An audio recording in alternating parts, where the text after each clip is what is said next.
العلم هو النور الهادي والمفتاح لكل الخير. السلام عليكم ورحمة الله وبركاته. الحمد لله الذي هدانا لدين الإسلام وما كنا لنهتدي لولا أن هدانا الله. الحمد لله نحمده ونستعينه ونستغفره ونعوذ بالله من شرور أنفسنا ومن سيئات أعمالنا. من يهده الله فلا مضل له ومن يضلله فلا هادي له. وأشهد أن لا إله إلا الله وحده لا شريك له وأشهد أن محمدا عبده ورسوله. يا أيها الذين آمنوا اتقوا الله حق تقاته ولا تموتن إلا وأنتم مسلمون. يا أيها الناس اتقوا ربكم الذي خلقكم من نفس واحدة وخلق منها زوجها وبث منهما رجالا كثيرا ونساء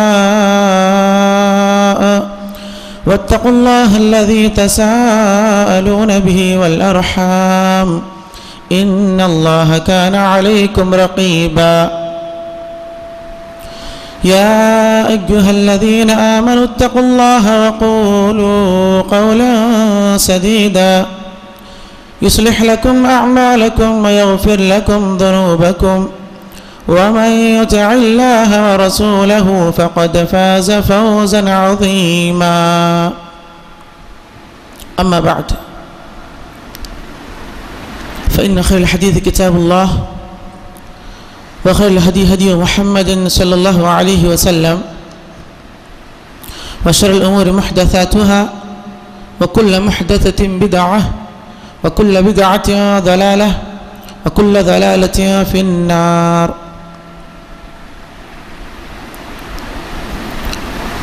أعوذ بالله السميع العليم من الشيطان الرجيم. والسابقون الأولون من المهاجرين والأنصار والذين اتبعوهم بإحسان رضي الله عنهم ورضوا عنه وأعد لهم جنات تجري تحتها الأنهار خالدين فيها وقال والذين تبوأوا الدار والإيمان من قبلهم يحبون من هاجر إليهم ولا يجدون في صدورهم حاجة مما أوتوا ويؤثرون على أنفسهم ولو كان بهم خصاصة ومن يوق شح نفسه فأولئك هم المفلحون.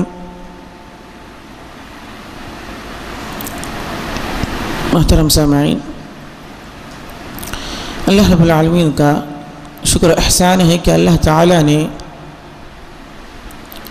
ہمیں ایک بہت بڑی نعمت سے نوازا.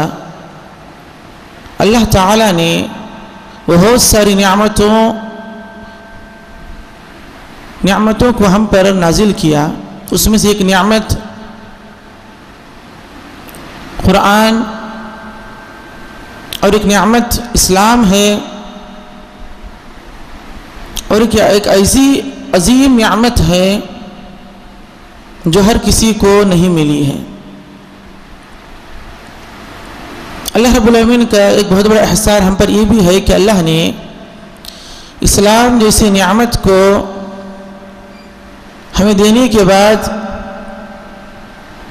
ہمیں اس بات کی توفیق دی ہے کہ ہم قرآن کو پڑھ سکیں، سمجھ سکیں، اس کو یاد کر سکیں اور احادیث رسول کو سن کر اس پر عمل کرتے ہوئے جمعہ سے پہلے مسجد میں پہنچنے کی اللہ نے ہمیں توفیق دی ہے. الحمدللہ رب العالمین. جیسا کہ گزشتہ جمعہ آپ لوگوں کے سامنے سورہ توبہ آیت نمبر 100 کی تلاوت کی گئی، اور اس آیت کریمہ میں اللہ رب العالمین نے 3 باتوں کی طرف روشنی ڈالی ہے۔ اس میں سے 3 باتیں مہاجرین، انصار اور جو لوگ ان کے اچھے طریقے سے اتباع کرنے والے ہیں۔ مہاجرین کون کون، کس کو مہاجر کہا جاتا ہے، اس پر گفتگو ہو چکی ہے،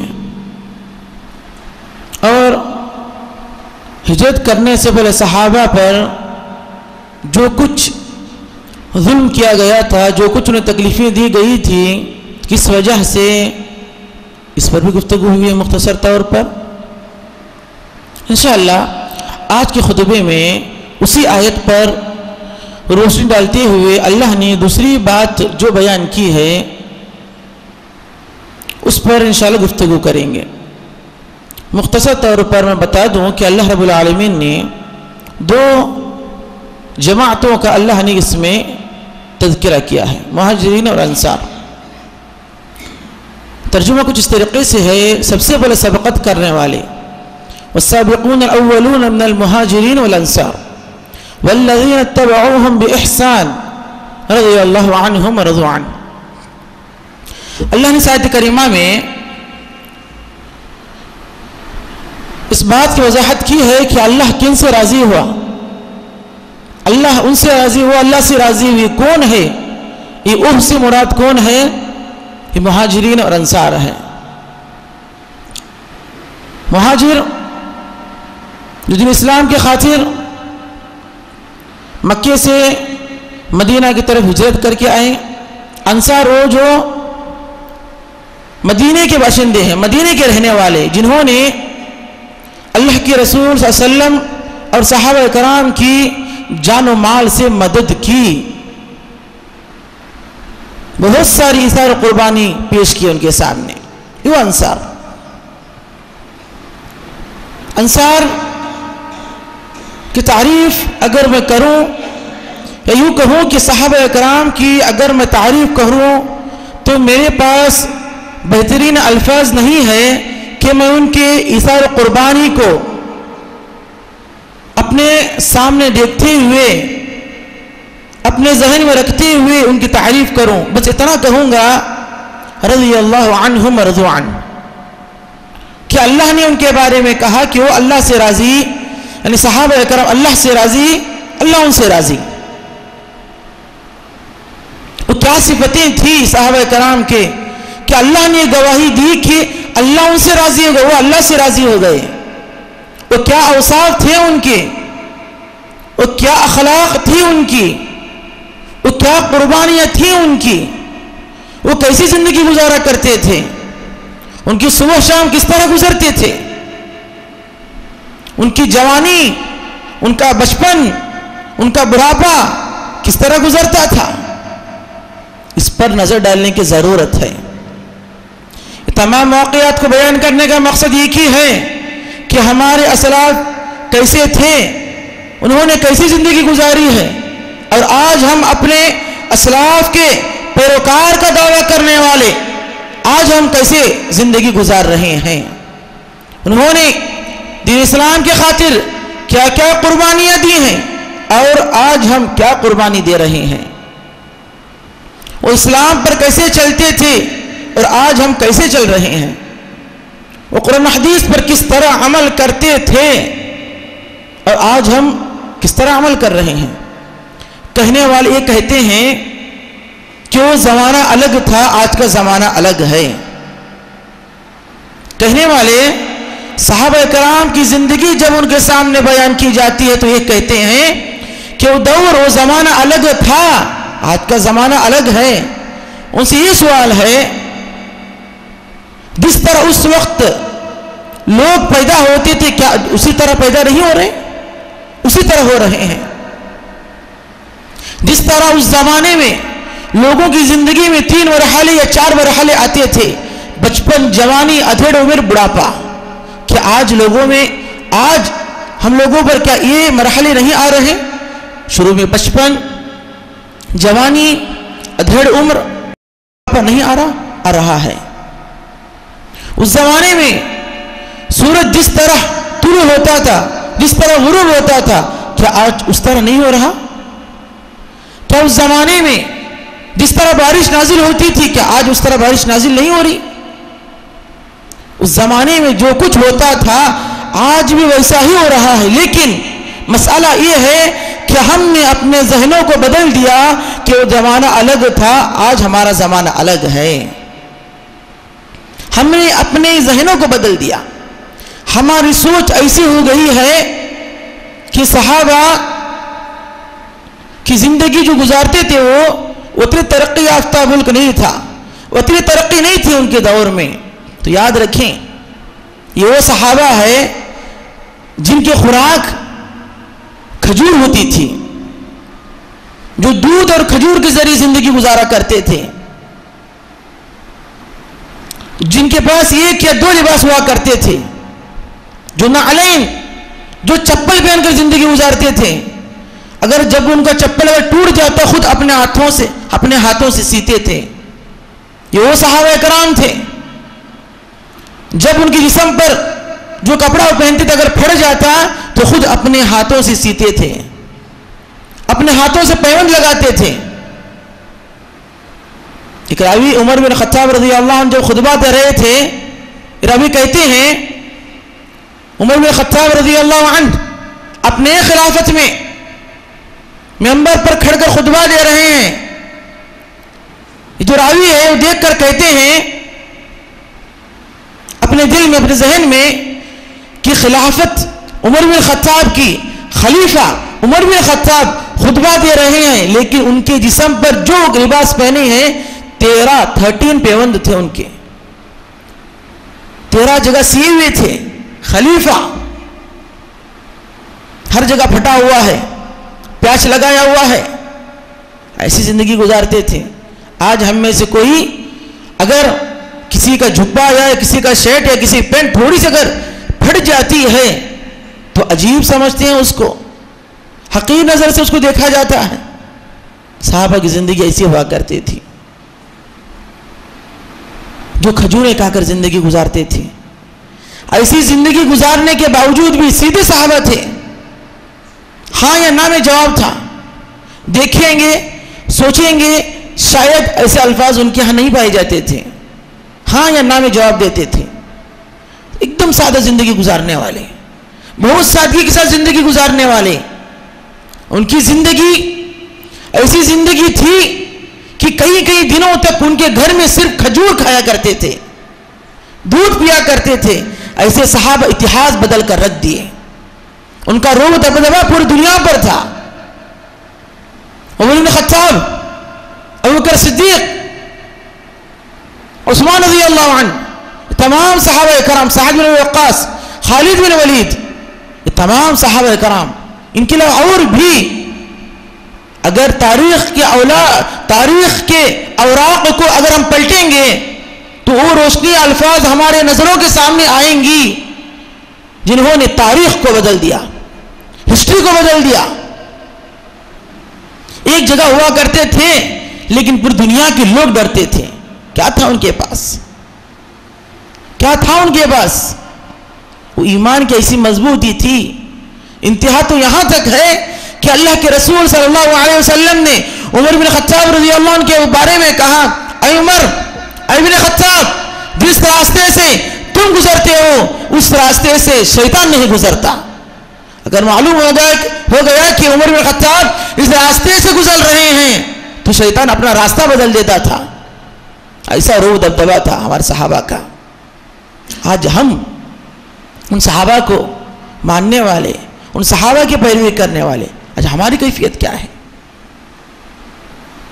تو مختصر سے صحابہ کی زندگی، اب کچھ واقعات انصار پر جو گفتگو ہو رہی تھی، یہ جو واقعات، جو چیزیں آپ لوگوں کے ساتھ مختصر طور پر جو بیان کی گئی ہیں یہ مہاجرین کی ہیں۔ وہ انصار پر نظر ڈالیں گے کہ انصار کون ہے، ان کی زندگی کیسی گزرا کرتی تھی، وہ کیسے تھے؟ اللہ رب العالمین نے انصار کے بارے میں سورہ حشر آیت نمبر 9 میں کہا والذین تبوؤوا الدار والایمان من قبلہم یحبون من ہاجر الیہم الی آخر آیہ. کیا کہا اللہ رب العالمین نے؟ اور وہ لوگ جب ان پر ان لوگوں کے لیے بھی جو ان کے طرف جب مہاجرین مکے سے مدینہ کی طرف جب آتے، مکے سے جب مدینہ کی طرف آتے تھے، یہ جو انصار تھے مدینے میں رہنے والے، مدینے میں رہنے والے انصار صحابہ کرام، اور یہ مہاجر صحابہ سے پہلے انہوں نے اسلام قبول کیا تھا. کب؟ اس وقت جب اللہ کے رسول صلی اللہ علیہ وسلم نے مصعب بن عمیر کو ایک داعی، ایک استاذ کی حیثیت سے، ایک معلم کی حیثیت سے مدینہ بھیجا تھا. وہاں پر ان کی دعوت تبلیغ کا انہوں نے کام کو انجام دیا، وہاں کے لوگ اسلام قبول کیے. جب مہاجرین مکے سے ہجرت کر کے جب مدینہ آئے، اس وقت یہ جو انصار تھے پہلے ایمان لا چکے تھے، اور جب وہ ہجرت کر کے جو بھی آتا ان سے محبت کرتے تھے، جو بھی ہجرت کر کے آتے ان سے محبت کرتے تھے. اس کے بعد ان کے اوصاف دیکھیں اللہ رب العالمین نے کیسے بیان کیا ہے. اور جو کچھ انہیں دیا جاتا تھا ان کی دلوں میں کوئی حاجت نہیں ہوتی تھی، اور اپنی ذات پر ان کو ترجیح دیتے تھے. گرچہ ان کو ضرورت ہوتی لیکن پہلے صحابہ کو، پہلے مہاجر صحابہ کو ترجیح دیتے تھے. اور جو لوگ اپنے نفس کی تنگی اور بخل سے بچا لے جائیں وہی کامیاب ہونے والے ہیں. اللہ رب العالمین نے اس آیت کریمہ میں انصار صحابہ کرام کے بارے میں پہلی چیز جو بیان کی وہ ہے انصار صحابہ کرام مہاجرین سے بہت زیادہ محبت کرتے تھے. جو بھی ہجرت کر کے آتا، دیکھیں والد دوسرا، پیدائش دوسرے گاؤں میں ہوئی، لیکن وہ کیا محبت تھی کہ انصار اور مہاجرین کے درمیان تھی، وہ ایمانی محبت، وہ اسلام قبول کرنے والی محبت. پھر اللہ رب العالمین اس آیت کریمہ میں اور کی صفت بیان کی، جب بھی انہیں مہاجر کو کوئی مال، کوئی چیز اگر دی جاتی تو یہ اپنے دل میں کوئی برا نہیں سمجھتے تھے، اپنے دل میں کوئی برا نہیں سمجھتے تھے. پھر اللہ رب العالمین نے اور ایک ان کی صفت جو بیان کی ہے، جب خود کو اگر ضرورت پڑتی تب بھی وہ مہاجر پر ترجیح دیتے تھے. خود کو اگر ضرورت پڑتی خود سے پہلے وہ مہاجر کو ترجیح دے دیتے، ان کے بارے میں سوچتے تھے. یہ ویسے انصار تھے کہ اللہ رب العالمین نے ان کے بارے میں آیت نازل کر دی. سب سے پہلے ایک واقعہ، دو واقعات آپ لوگوں کے سامنے بیان کرنا مناسب سمجھتا ہوں. انس بن مالک رضی اللہ عنہ، ان واقعات کو سنیں، غور سے سنیں، دیکھیں کہ ان کے اندر جو صفتیں جو پائی جاتی تھی کیا آج ہمارے اندر وہ صفتیں پائی جاتی ہیں.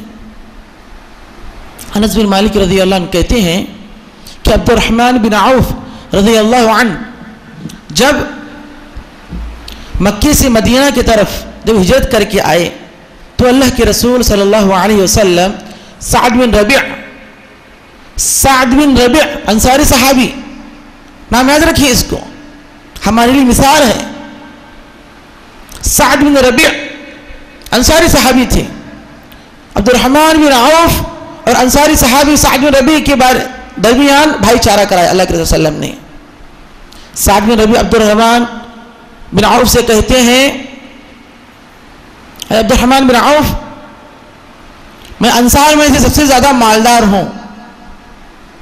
یہ بات انصار کو بھی معلوم ہے. میرے پاس جو مال ہے اس کے میں 2 حصے کر دوں گا، اس کے میں 2 حصے کرتا ہوں، ایک حصہ تمہارے لیے اور ایک حصہ میرے لیے. اور میرے 2 بیویاں ہیں، آپ انہیں دیکھ لیں، جو آپ کو پسند ہو مجھے بتا دیں، جو آپ کو پسند ہو مجھے بتا دیں، اور میں ان کو طلاق دوں گا. ان کی عدت ختم ہونے کے بعد آپ ان سے نکاح کریں. ایک صحابی، کیا واسطہ تھا ان سے؟ عبد الرحمن بن عوف جو سب کچھ چھوڑ کر آ چکے ہیں, کچھ نہیں ہے ان کے پاس, کچھ بھی نہیں تھا. ایثار کرنے کی وجہ, یہ محبت, یہ قربانی دینے کی وجہ ان کا ایمان. اپنے جائیداد, اپنے مال, جو کچھ محنت سے انہوں نے کمایا تھا اس میں 2 حصے کر رہے ہیں. اپنی بیویاں, 2 بیویاں تھیں ان کے پاس, ایک کو طلاق دینے کی بات کر رہے ہیں. وجہ کیا تھی؟ انصاری صحابی. انصاری صحابی کا ایک محبت کی اثار اپنے بھائی ہجرت کر کے جو آئے ہیں عبد الرحمن بن عوف, ان کے معاملے میں محبت, ایمانی محبت, ایمانی محبت. اس کے بعد جب یہ کہتے ہیں بعد سعد بن ربیع رضی اللہ عنہ, تو اس کے بعد عبد الرحمن بن عوف رضی اللہ عنہ کہتے ہیں بارک اللہ لک فی اہلک و مالک. کہتے ہیں اللہ رب العالمین آپ کے اہل و عیال اور آپ کے مال میں برکت دیں. یہ الفاظ کہہ کر انکار کر کے چلے جاتے ہیں بازار کی طرف, بازار کی طرف چلے جاتے ہیں تجارت کرنے کے لیے. دوسری اور ایک روایت میں کہا گیا کہ وہ جا کر بازار کی طرف جاتے ہیں اور وہ تجارت کے بارے میں معلومات کرتے ہیں, پھر تجارت کرنا شروع کرتے ہیں. یہ تھے صحابہ کرام, انصاری صحابہ. اور انصاری صحابہ ایسے تھے جس کے بارے میں اگر میں ان کی تعریف کروں تو میرے پاس بہترین الفاظ نہیں ہیں. اور ایک واقعہ یاد رکھیں, ہم میں سے جب کوئی مہمان آتا ہے ہمارے پاس تو سب سے پہلے ہم کیا کرتے ہیں؟ اگر انہیں گھر لے کر جانا ہے تو پوچھتے ہیں گھر والوں سے, بیوی سے ہو, گھر میں کسی سے بھی پوچھتے ہیں, بیوی ہو یا ماں ہو, کوئی بھی پوچھتے ہیں کہ ایک مہمان آیا ہے, کچھ ہے کھلانے کے لیے, میں لے کر آ رہا ہوں. یا پہلے بیوی کی پرمیشن لینی پڑتی ہے. کوئی ایسے گھروں کی بھی حالت ہے, بیوی سے پہلے پرمیشن لینی پڑتی ہے کہ مہمان لے کر آ رہا ہوں. وہ منع کرتی ہے تو نہیں لے کے آ سکتے, اگر کہتی ہے ہاں میں ہاں ملاتی ہے تو لے کر جا سکتے ہیں. کیا یہ جو انصار تھے, یہ جو صحابہ تھے, جو صحابیات تھیں, وہ کیسی تھیں؟ آج کی عورتوں کے لیے مثال ہے, آج کی عورتوں کے لیے مثال ہے. صحیح بخاری مسلم کی حدیث, ابو ہریرہ رضی اللہ عنہ کہتے ہیں, ایک بڑا سا قصہ ہے.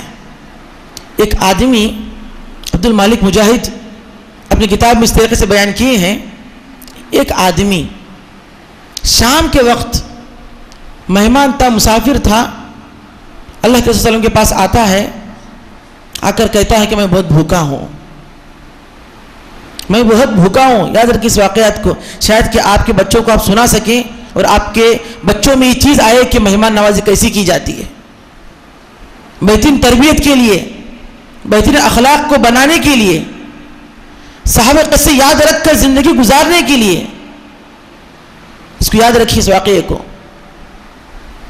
اللہ کے رسول صلی اللہ علیہ وسلم کے پاس آتا ہے, آ کر کہتا ہے کہ اللہ کے رسول صلی اللہ علیہ وسلم میں بھوکا ہوں. تو اللہ کے رسول صلی اللہ علیہ وسلم کہتے ہیں, اپنے ایک آدمی کو بھیجتے ہیں تمام گھروں کی طرف, اپنی بیویوں کے پاس بھیجتے ہیں کہ گھر میں کچھ ہے کھانے کے لیے, پوچھنے کے لیے بھیجتے ہیں. تو ان کے گھروں سے, اللہ کے رسول صلی اللہ علیہ وسلم کے گھر سے یہی جواب آتا ہے, پانی کے علاوہ کچھ نہیں ہے, گھر میں کچھ نہیں ہے. اللہ کے رسول صلی اللہ علیہ وسلم اللہ کے رسول ہیں جن کے گھر میں پانی کے علاوہ کچھ نہیں ہے. عمہ عائشہ رضی اللہ عنہ کہتی ہیں, پوچھنے والے نے پوچھا, عائشہ رضی اللہ عنہ نے کہا کہ کئی دنوں تک, کئی ماہ تک گھر میں چولہا نہیں جلتا. تو کسی نے پوچھا, کیا ماں تو اب کیا کھا کر زندگی گزارتے ہیں؟ تو عائشہ رضی اللہ عنہ کہتی ہیں, کھجور اور پانی کے ذریعے. مومنوں کی ماں, اللہ کے رسول کی بیوی, اللہ کے رسول کے گھر والے پانی اور کھجور کے ذریعے زندگی گزار رہے ہیں. ایسی صحابیات تھیں. تمام گھروں سے یہی جواب آتا ہے کہ گھر میں کچھ نہیں ہے. پھر اللہ کے رسول صلی اللہ علیہ وسلم کہتے ہیں, کون ہے جو میری اس مہمان کی مہمان نوازی کریں؟ کون ہے جو میری اس مہمان کی مہمان نوازی کریں اللہ اس پر رحم کریں۔ اتنی کہنا تھا کہ ایک صحابی اٹھ کر کھڑے ہوتے ہیں، ایک صحابی اٹھ کر کھڑے ہوتے ہیں، کہتے ہیں اے اللہ کے رسول صلی اللہ علیہ وسلم، آپ کے اس مہمان کو میں اپنے گھر لے کر جاتا ہوں اور میں اس کی مہمان نوازی کروں گا۔ وہ صحابی کا نام ہے ابو طلحہ رضی اللہ عنہ۔ ابو طلحہ رضی اللہ عنہ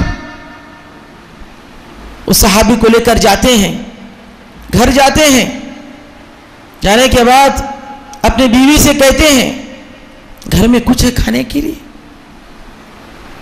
گھر میں کچھ ہے کھانے کے لیے۔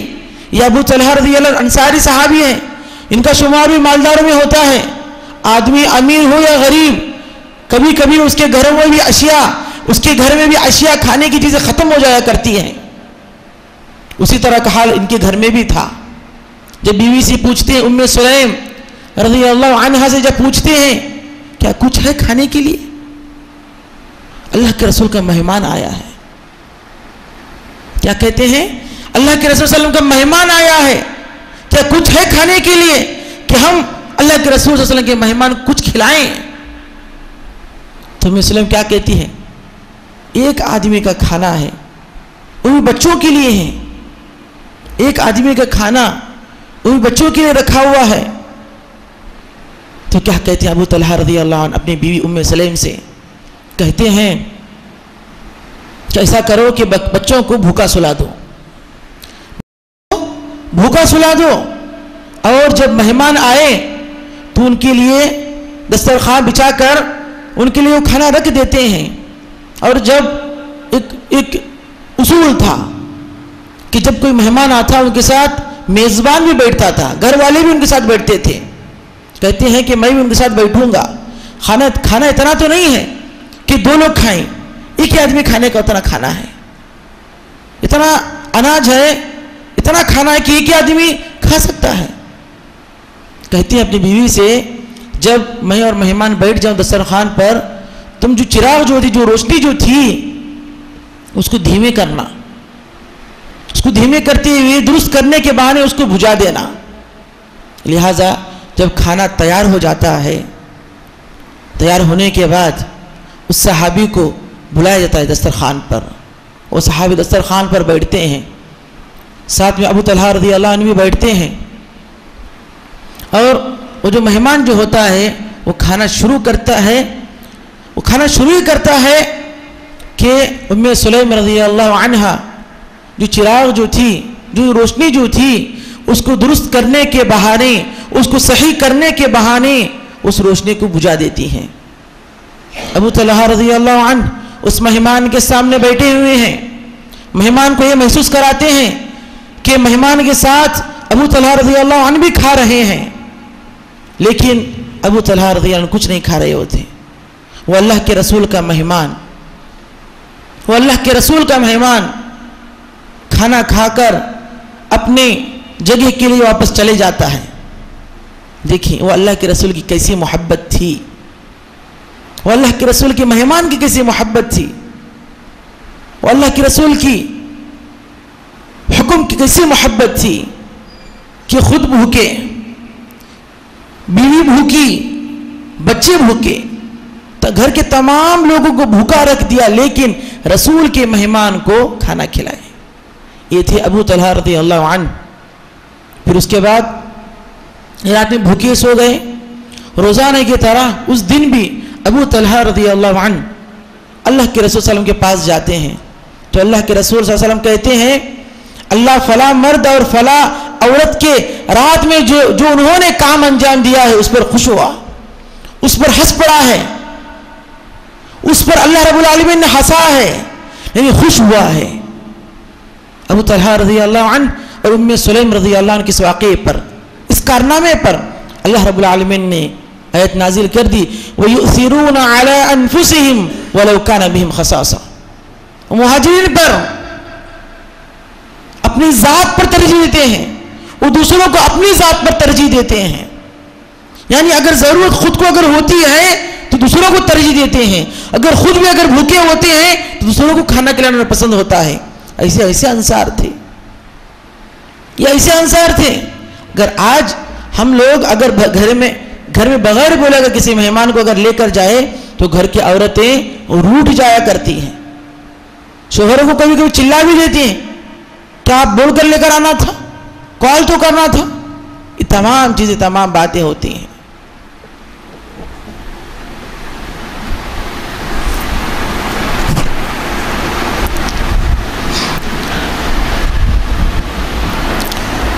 الحمدللہ. تو محترم سامعین، آپ لوگوں کے سامنے سعد بن ربیع انصاری صحابی رضی اللہ عنہ اور اسی طرح ابو طلحہ انصاری رضی اللہ عنہ کے واقعات، یہ دو واقعات آپ لوگوں کے سامنے پیش کی گئے، اور بہت سارے واقعات انصاری کے. یہ واقعے کو آپ لوگوں کے سامنے بیان کرنے کا مقصد یہ ہے کہ ہمارے انصاری صحابی کیسے تھے، انصاری صحابہ کرام کیسے تھے، وہ زندگی کیسے گزارا کرتے تھے، ان کی صبح شام کیسے ہوا کرتے تھے. جب اللہ کے راہ میں اگر خرچ کرنے کا جب مسئلہ آتا تو اللہ کے بارے میں سوچ کر، یعنی اللہ کو راضی کرنے کا مقصد ان کے دل میں ہوتا تھا. ہمیشہ یہی سوچتے تھے اللہ کو راضی کرنا ہے. ان کے سامنے دنیا نہیں ہوتی تھی، وہ مال کی پرواہ نہیں کرتے تھے، وہ دنیا کی پرواہ نہیں کرتے تھے. وہ صرف ان کا مقصد یہی تھا کہ رب کو راضی کرنا ہے، جنت کو حاصل کرنا ہے، رب کے رسول کی اتباع کرنا ہے، جنت کو حاصل کرنا ہے. ان کی دل میں محبت تھی اللہ اور اللہ کے رسول کی. یاد رکھیں، جب کسی آدمی کے اندر اللہ اور اس کے رسول کی جب محبت ہوتی ہے تو کسی کے بارے میں نہیں سوچتا، وہ کسی کے بارے میں نہیں سوچتا، رب کے راہ میں خرچ کرنے کے بارے میں ہو. آپ مشہور واقعہ ابوبکر صدیق رضی اللہ عنہ اور عمر بن خطاب رضی اللہ عنہ کا سنا ہوگا کہ جب اللہ کے رسول صلی اللہ علیہ وسلم نے کہا، ابوبکر صدیق اور صحابہ میں سے عمر بن خطاب دیگر صحابہ بھی تھے، جب انہوں نے صحابہ کرام کے سامنے بیان کیا کہ اللہ کے راہ میں مال خرچ کرو، تو اس وقت ابوبکر صدیق رضی اللہ عنہ اپنے گھر گئے، جا کر جتنا کچھ تھا سب لے کر آتے ہیں. پھر جب عمر بن خطاب رضی اللہ عنہ گھر جاتے ہیں، ان کے ہاں سے مال لے کر آتے ہیں، جو کچھ گھر میں تھا لے کر آتے ہیں. پھر اس کے بعد ابوبکر صدیق رضی اللہ عنہ اور عمر بن خطاب رضی اللہ عنہ جب حاضر ہو جاتے ہیں تو اللہ کے رسول صلی اللہ علیہ وسلم عمر بن خطاب سے پوچھتے ہیں کہ گھر میں کیا چھوڑ کر آئے ہو، گھر میں کیا چھوڑ کر آئے ہو. تو اس وقت عمر بن خطاب رضی اللہ عنہ سے جب اللہ کے رسول پوچھتے ہیں کہ گھر میں کیا چھوڑ کر آئے ہو، کیا کہتے ہیں؟ آدھا مال چھوڑ کر آیا ہوں، آدھا گھر کا حصہ چھوڑ کر آیا ہوں. عمر بن خطاب کہتے ہیں. پھر اس کے بعد ابوبکر صدیق رضی اللہ عنہ سے اللہ کے رسول صلی اللہ علیہ وسلم پوچھتے ہیں تم گھر میں کیا چھوڑ کر آئے ہو؟ تو ابوبکر صدیق رضی اللہ عنہ کیا کہتے ہیں؟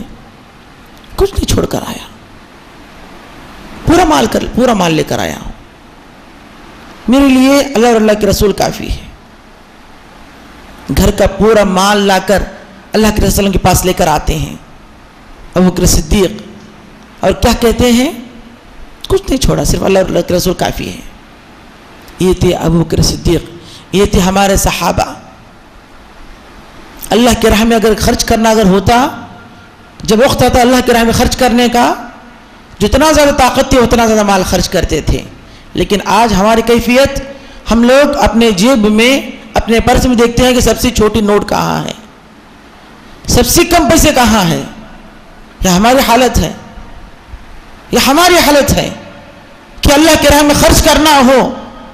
جو آدمی اللہ کے راہ میں مال خرچ کرنے میں اگر کنجوسی کرتا ہے تو سوچیں وہ اللہ کے راہ میں جان تھوڑی خرچ کرے گا، وہ جان تھوڑی دے گا. اللہ کے راہ میں مال خرچ کرنا پسند نہیں، اللہ کے لیے عبادت کرنا اس کو پسند نہیں، تو تھوڑی جا کے اللہ کے لیے اللہ کے راہ میں جان دے گا.